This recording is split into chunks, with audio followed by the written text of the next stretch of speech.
Well, my name's Laura Willenbring, actually, but that's fine. And I went to Oman, Jordan, last spring. So when I went to Jordan, it was actually the first time I had ever been abroad. And this is what we saw on one of our first days. These are like ancient ruins, and this is like a temple to Hercules. And when we were up here was one of the first times I heard the call to prayer in Jordan, which became one of my favorite parts of the culture. I used to wake up like every day at 4:30 a.m. to it. And then this is the Dead Sea. It was actually pretty cold where I'm standing now, but as you go down, it's like 15 degrees warmer in the water. And if you don't know much about the Dead Sea, nothing lives in it because it is so salty, and you actually physically cannot sink in the Dead Sea. And this is my host mom, Neda. I love her so much. She was my favorite part of Jordan by far. The first day I was there, she was like, "This is your home. You can do whatever you want here." Definitely where I learned the most Arabic, because she would teach me stuff and quiz me every day. In the back you can see there's an American movie playing because my host dad was a huge James Bond fan. And then this was one of my first days too. I told my host mom that I love tabbouleh, which is like a traditional Arabic salad, and she was like, "Okay, we'll make it tomorrow." And so I lived a block away from this giant market that would go up every Thursday morning, and then every Friday night it would get taken down. It was basically like a massive Goodwill, like the size of Lowry Mall.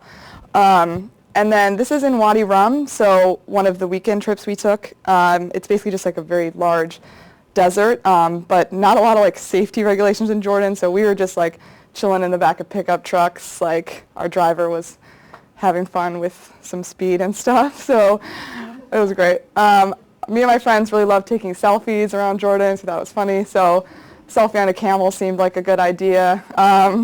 But this was also really funny too, because we had guys leading our camels around in the middle of the desert, and then their phones were ringing and they were like texting. So this is kind of like a contradictory atmosphere, I guess.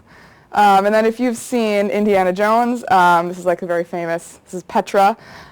It's about a 1.5 mile hike to this, but there's actually one that's like even bigger that you have to hike for like 20 minutes to get to, up like 1,000,000 stairs. So yeah, this was pretty incredible. I actually look kind of big in it, but it's so massive you can't even imagine. And this is called Qais.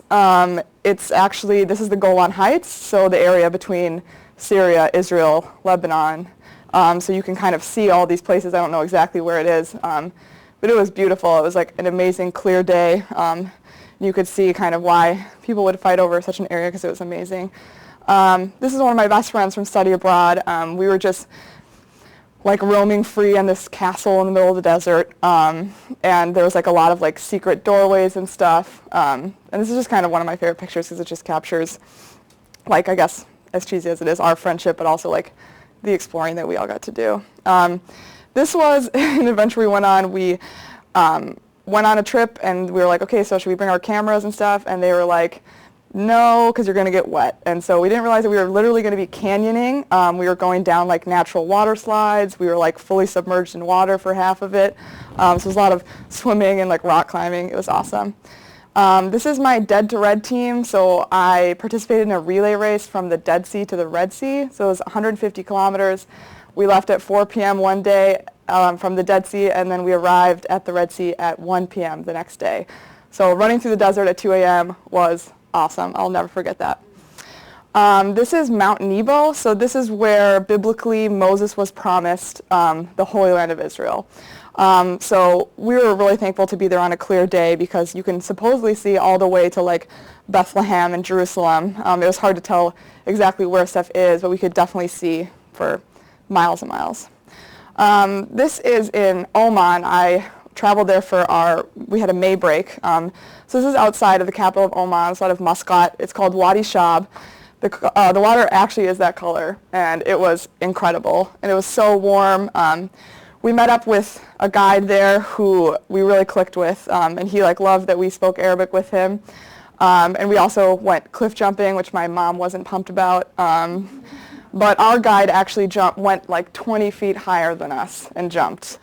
So he grew up there, so he knew it like the back of his hand, was just like doing crazy tricks and stuff. But this made me nervous enough, so I was good at this height.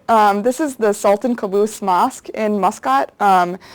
Oman's actually a sultanate, kind of loosely what Aladdin is based off of. But this mosque is like absolutely massive, and we walked around the grounds at night, and it was beautiful. Just like a stunning place, very pristine, landscape to a T. And from Muscat, we took a bus to Dubai, which is a city in the United Arab Emirates. This is kind of one of the iconic hotels.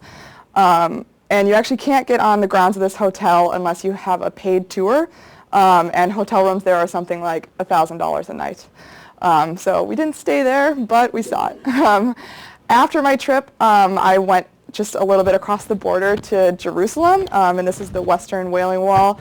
I took this photo about 30 seconds before someone told me I couldn't take photos, so I was thankful for that. But on the right side, you can see the women's side, and on the left is the men's. And then kind of this brown thing over here actually leads up to this. This is the Dome of the Rock. So it was very interesting to see that one of the holiest places in Judaism is right next to one of the holiest places in Islam. So this was honestly one of my favorite places. Absolutely breathtaking. Like there's Arabic script all over it. It was just magnificent and very peaceful up there. And then this is actually I'm standing in a refugee camp in Bethlehem when I took this photo. And this is the separation wall that surrounds most of the West Bank in Israel. And there's a lot of art on the wall, which is controversial because some people say they should not have art and some people say they do. If you know the artist Banksy, he's done a lot of stuff there. And this is in a city called Hebron, which is also a very controversial city in the Israeli-Palestinian conflict. And this is just a little boy who was kind of following me around, trying to get me to buy like different bracelets and stuff. So it was fun to talk to him. And yeah, that's it.